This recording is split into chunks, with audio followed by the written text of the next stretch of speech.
Kenya had been bracing itself for a terror attack, but had always hoped it could be contained. Well, it wasn't, and it's huge. The military has surrounded the terrorist group inside the shopping centre with hundreds of soldiers and special forces. It's understood they're being advised by Britain, the United States and Israel. The casualties are from all over the world. With 40,000 British passport holders here, it was always likely there would be British casualties too. It's been confirmed now by the Prime Minister. It is an absolutely sickening and despicable attack of appalling brutality. What we know is that 3 British nationals have been killed. Because the situation is ongoing, we should prepare ourselves for further bad news. Our thoughts also should be with the Kenyan government and the Kenyan people at this time. Dozens of people remain unaccounted for. Some are thought to be hostages. Others, like Sylvester and Nzioka, hid until they could make their escape. And so did you hide under the car? Underneath.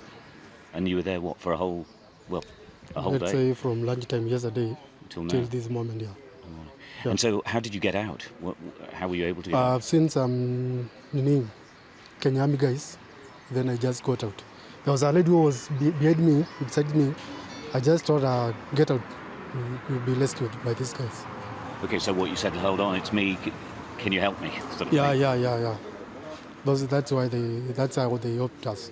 They have given us some first aid. Now we are okay. The attack on the Westgate Centre started at around midday on Saturday.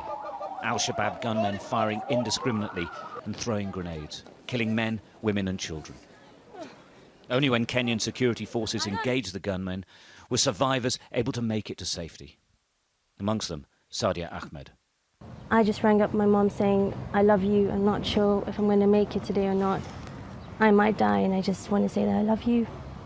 And she just told me not to panic, to start praying that everything is going to be fine. They were firing, were they just firing like this and just, Yep, that's what so they somebody did. getting hit next to you and somebody... Yep, that's exactly what it was. Because from where I was sitting down, I could see across me that there were so many dead bodies.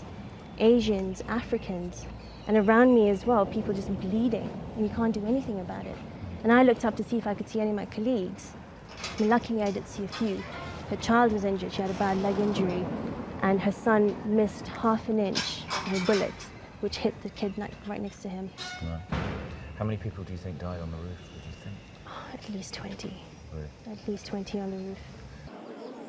The whole area is now cordoned off, but hundreds of Kenyans have gathered, hoping to see the standoff come to an end. But finding a way out of this without more loss of life is proving very difficult.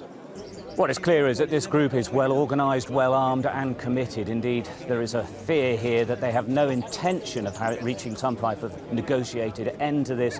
In fact, many people here believe that they're likely to fight to the death.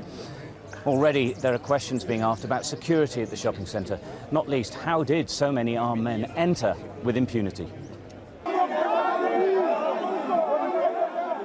As the hours go by, it's become increasingly tense here. With the crowds urging the military to attack, the military responded with tear gas, causing chaos.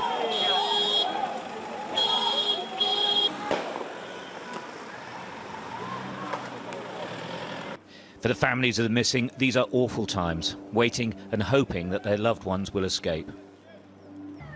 But for many, including the country's president, the news is already absolute. There is no hope. I feel the pain of every life we have lost and share your grief at our nation's loss. My nephew and his fiancée were amongst those who died in this attack. These are young, lovely people I personally knew and loved. Many of us have lost loved ones. The military are working on plans to free those inside, but the gunmen are still there, and there's nothing to indicate they will show any mercy.